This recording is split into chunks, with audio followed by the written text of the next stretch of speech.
Baxırıq Şumerlər mövzusuna. Şumerlər, bir dənə burada xəritə üzərində göstərir.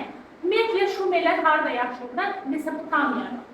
Düzdür, Mesopotamiyanın yerli sakinləri olmayıblar, sonradan gəlirlər. Və Mesopotamiya haradır? Baxın bu hissə, görürsünüz, Dəclə və Fərat çayları arasında yerləşən ərazilər Mesopotamiya adlanırdı, yəni iki çay arası adlanırdı. Əsasən də bu hissə belə bərəkətli aypara adlanırdı. Bərəkətli aypara. Və burada ən qədim əkinçiliyin hökm sürdüyü bir torpaq mövzusu var idi. Ona görə də buranı bərəkətli aypara adlandırırlar. Demək, Dəclə və Fərat çayları arasında yerləşən ərazi adlanır Mesopotamiya. Kim adlandı buranı belə Mesopotamiya adlandırmışdı? Yunanlar. Yunanlar bu hissəni adlandırmışdır Mesopotamiya ərazisi, düzənliklə. Demək, bu dövrdə burada Şumerlər yaşamışlar, amma Şumerlər buranın yerli sakinləri olmayıblar. Əsasən, Mərkəzi Asiya və Altay dağlarından gəlmişdilər. Haradan gəlmişlər? Mərkəzi Asiya və Altay dağlarından gələrək bu ərazidə məskunlaşmışdılar. Bir dənə xəritəyə bir də qayıdım. Baxın, bunlar əvvəlki dərsdə nədən danışmışdım? Misirdə. Demək, Misirdə görürsünüz, baxın, bu hissə dedik ki, oldu Mesopotamiya. Bir dəqiqə xəritəni daha dəqiq deyim, sonra keçin. Baxın, Mesopotamiyanı gördünüz. Bura Ön Asiya. Bakın bu ikisi Ön Asya gibi. Ön Asya'da dediği hansı devletler var? Suriye'de, Filistin'de, burada Türkiye var idi. Bakın Mısır yerleşirdi harada? Afrika'nın şimal şərqində. Mısır Kırmızı Deniz'in sol tərəfində, qərbində. Etlerde Anadolu'da, Küçük Asya'daydı. Gördünüz bakın xəritədə düşəndə bildiniz yerdə. Ay sağ ol. Aha, indi devam edirik Şumerlərdən. Dedik ki Şumerlər buranın yerli sakinləri olmuşlar. Əsasən, Mərkəzi Asiyadan Altay dağlarının ətəklərindən gəlib, burada məskunlaşmışdılar. Altay dağlarının ətəklərindən. Nə vaxt gəlmişdilər? Neolit dövründə. Əsasən, eradan əvvəl 7-6-cı minilliklərdə gəlib, Mesopotamiyanın cənub hissəsində məskunlaşırlar. Ancaq bəzi alimlərin dediyinə görə, Şumerlər Cənubi Qafqazdan da gəlirlər, yəni Şimali Azərbaycandan da gələn Türk dilli tayfalar olması ilə bağlı məlumatlar var. Niyə? Nəyə əsasən? Sözlərə əsasən. Çünki Şumer dilindəki bir sıra sözlər bizim dilimizdəki, Türk dilindəki sözlərlə oxşarlıq təşkil edir. Ona görə onların məhz Azərbaycandan da, yəni belə deyim, Cənubi Qafqazdan da gəldiyi vurğulanırdı. Uşaqlar, Şumerlər iki çay arasına gələndən sonra iki çay arasının mənzərəsi dəyişir. Çünki Şumer xalqının əməyi nəticəsində səhralı, susuz çöllər əkin üçün yararlı olan otlaq sahələrinə çevrilir. Yaşayış üçün yararlı ərazilər meydana gəlir. Həmçinin bunlarda Şumer cəmiyyəti qəbilə və tayfa, bunlarda yüksək şuur, əməksevərlik, təşkilatçı qabiliyyəti ilə fərqlənirlər. Bir də burada işlər necə həll olunurdu? Xalq toplantılarında həll olunurdu. Əsasən də bu müxtəlif işlərə rəhbərlik etmək üçün xalq toplantılarında başçı seçilirdi. Daha sonra isə bu işi keçməyə başladı. Sonra burada işin düzgün təşkil olunmasıdır, birgə və şuurlu fəaliyyətdir, əmək alətlərinin təkmilləşdirilməsidir. Bunlar hamısı məhsuldarlığın artmasına səbəb olmuş. Və bundan başqa Şumerlər 4-cü minilliyin əvvəllərində mis filizlərdirlər, yüksək temperaturda onu qızdıraraq təmiz mis əldə edirlər və daha sonra isə tunc alətlərdir. 4-cü minilliyin ortalarında tunc alətlər də əldə eləmişlər. Demək, nə oldu? 4-cü minilliyin əvvəlində mis, təmiz mis, 4-cü minilliyin ortalarında isə tunc əldə etmişlər. Ümumiyyətlə, belə deyim, Şumerlər tarixdə ilkləri imza atan xalq olmuşdur. İndi ilərdə ondan daha ətraflı danışacağıq. Sonra biz baxarıq nəyə? Mesopotamiyanın təbii mühitinin mənfi cəhətləri var idi. Nə idi bu? Müdafiə üçün heç bir təbii maneə yox idi. Təbii ehtiyatlar, tikinti və s. zəruri materiallar məhdud idi. Quraqlıq və çay daşqınları var idi. Bunlar hamısı təbii mühitin mənfi cəhətləri idi. Sonra biz baxacağıq burada Şumerlər Yani Mesopotamiyada burada daha aydın verildi. Bakın Dəclə çayı, burada Fərat çayı və Şumerlərdə Mesopotamiyanın cənub hissəsindəydi. Bakın bu hissələr. Digərləri isə digər Mesopotamiyadakı şəhər dövlətləridir. Demək uşaqlar, 4-cü minillikdə təsərrüfatın bütün sahələri, sənətkarlıq, ticarət və s. bunlar inkişaf edirdi. Əhalinin sayı artırdı, iri yaşayış məskənləri yaradıldı. Və bu məskənlər Şumer şəhərləri adlanırdı. Erodun ilk Şumer şəhəridir. Bundan sonra deyək ki, Ur, Uruk, Kiş, Lagaş, Nippur, Umma və s. kimi şəhərlərdə var idi. Həmin bu şəhərlər 4-cü minilliyin sonu, 3-cü minilliyin əvvəllərində şəhər dövlətlərə çevrildi. Nəyə çevrildi? Şəhər dövlətlərə. Onu söndürəlikdə. Ondan sonra burada baxacaq nəyə? Məhkəmə sistemi var idi hər bir şəhər dövlətinin, hakimiyyət orqanı var idi, qanunları var idi və bundan sonra bu şəhər dövlətlər adətən zikkuratların ətrafında tikilirdi. Və zikkuratlar nə idi? Zikkuratlar məbədlər idi. 3, 5, 7 mərtəbəli məbədlər idi. Əsasən də sonuncu mərtəbəsindən ibadət edir üçün və yaxud da ki, dini ibadət edilir. Bir də rəsədxana üçün istifadə olunurdu. Bundan sonra biz baxacaq nəyə? İkincisində də çiğ tərpicdən istifadə olunurdu. Çox qırdalığa girmirəm, o qədər də lazım deyil. Aha, bundan sonra biz baxırıq nəyə? Bir dəqiqə. Bundan sonra biz baxacağıq burada əkinçilik və sənətkarlığın inkişafı qonşu ölkələrlə də ticarətin inkişafına səbəb olundu və bunlar deyək ki, mədəniyyətlər arası qarşılıqlı əlaqələrin yaranmasına səbəb olundu. Sonra bu Şumerlərin bir çox nailiyyətlərini Assurlar, Finikiyalılar, Yahudilər mənimsəmişdilər. Sonra biz baxacağıq ki, bu demək ticarət əlaqələrdə, məsələn, Şumerlər Hindistanla da ticarət əlaqələri saxlamışdır. Şəhər dövlətlərin idarə etməsinə baxacağıq.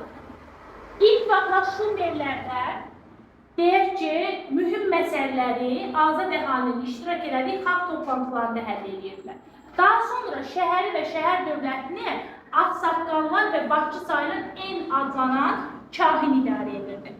Sənə baxın bitsə, gedə bilərsin. En adlanan kahini də xalq təyin edirdi. Sonra bu kahinlər şəhərlərin xanların adından idarə etdiyini inanırdılar. Bu idarə etmə forması da adlanırdı teokratiya. Yəni, xanların adına idarə etmək, dini dövlət kimi, dini qanunlar əsasında idarə olunduğu üçün teokratiya adlanırdı. Baxın, teokratiya Yunan dilində tanrı və idarə etmək sözlərindən əmələ gəlib, cəmiyyət məsələlərinin dini qanunlar əsasında həll olunduğu bir idarə etmə sistemidir. Bundan sonra müharibə zamanı da demək, daha doğrusu müharibəyə keçməmişdən qabaq en adlanan kahin sonralar suvarma, məbəd tikintisi işlərini də idarə edilir. Yəni, onları idarə etmək üçün yeni bir rəhbərlik yaranır. Bu da ensi adlanan vəzifədir. Ensi adlanan vəzifə. Və bundan sonra müharibə zamanı da orduya başçılıq edən hərbi başçı Luqal idi. Və həmin bu Luqal və ensinin vəzifələrini də öz əlinə alaraq, müharibələr artdıqca səlahiyyəti artıraq öz əlinə alır və hakimiyyətlərini idarə etməyə başlayır. Bundan sonra da öz övladlarını ötürülür. Bu da artıq hökmdar vəzifəsinin yaranması demək idi. Yəni, hakimiyyət artıq bir nəslin əlində cəmləşir. Bundan sonra biz baxacağıq Şumerlərin tarixdəki ilklərinə. Baxın, tarixdə ilk yazılı qanunlar Şumerlər tərəfindən yaranmışdır. İlk yazılı qanunlar. Həmçinin ilk məlum xəritələr də Şumerlər tərəfindən olacaqdır. Bir də sivilizasiya ilə bir yerdə baxın, sosial təbəqələr də yaranmağa başlamışdır.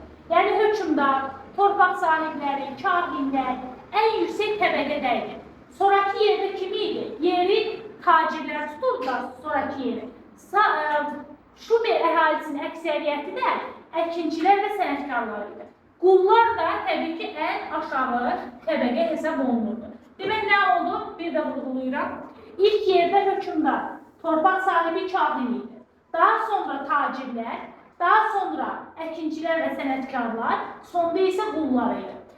Bu bayaq vurguladığım nə idi? Zikkurat. Görürsünüz, 3, 5, 7 mərtəbəli pilləli məbəddir. Sonuncuda rəsədxana və ibadət evi üçün istifadə olunurdu. Şəhərlər də həmin bu zikkuratların ətrafını salırdı. Qadınlarla kişilər Şumerdə bərabər hüquqa malik idilər. Yəni, hər ikisi oxuyaraq, belə deyim də, savadlı şəxslər məmur belə, yəni qadınlar orada məmur vəzifəsində belə çalışa bilərdilər. Əsasən də ticarət, əkinçilik, maldarlıqla məşğul olmaqla bərabər, qadınlar da kişilərlə bərabər deyək ki, əmlakə də sahib ola bilərdilər. Hətta yuxarı təbəqədə oxumağı, yazmağı öyrənən qadınlar bəlkə edirlər.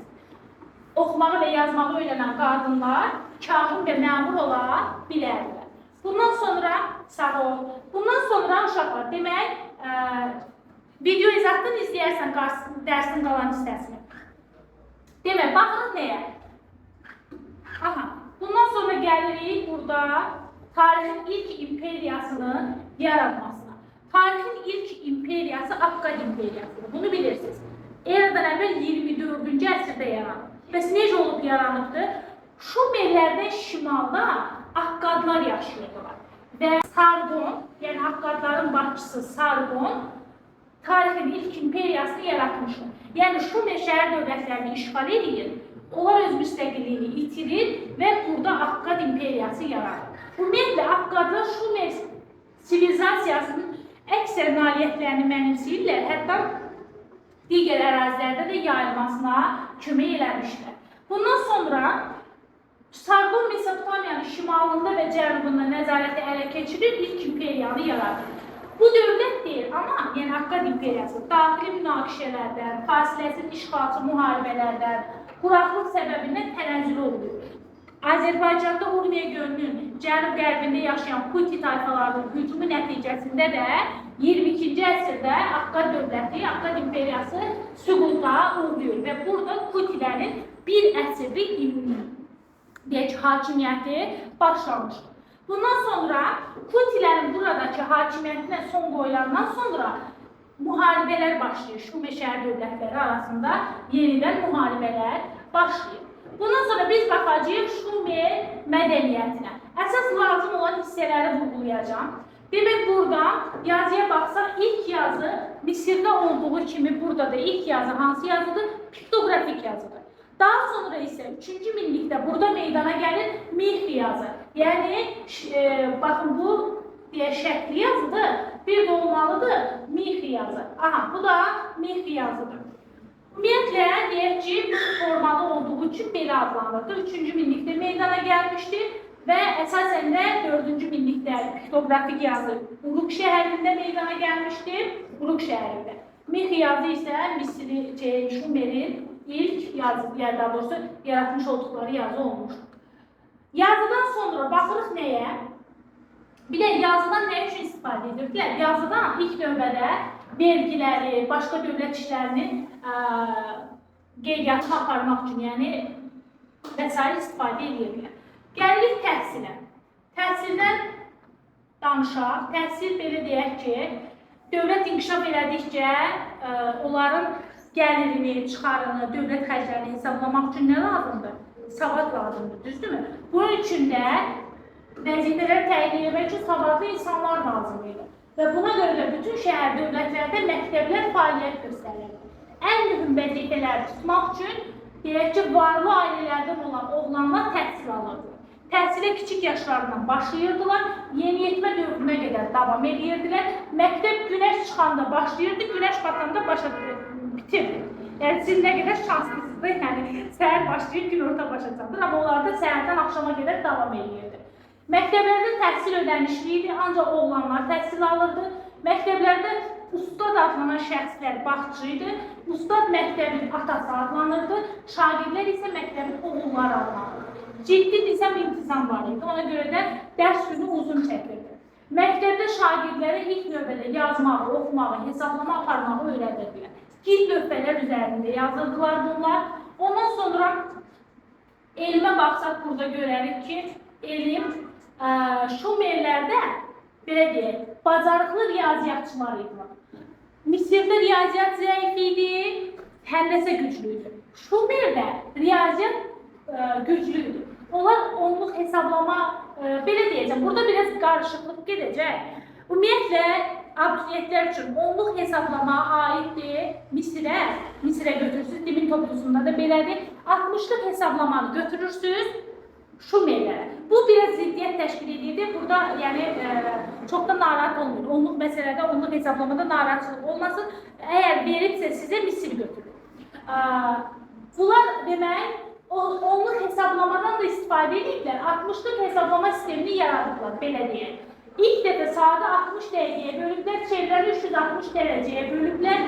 Ondan sonra astronomiya ilə, astrologiya ilə maraqlanıblar.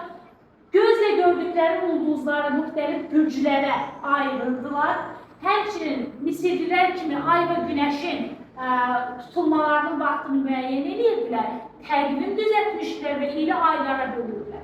Həmçinin bayaq dedim ki, ilk məlum xəritə də 3-cü minillikdə gil lövhə üzərində hazırlanmışdı və Şumerlərə aid idi. Memarlığa da baxsaq, zikkurat idi, artıq bundan çox danışmıram. Gəlir sənətkarlığa. Sənətkarlıqda da bunlar, belə deyək. Ümumiyyətlə, memarlıqda bir şey vurğulayıb, tağ üsulundan, sütunlardan istifadə ediblər.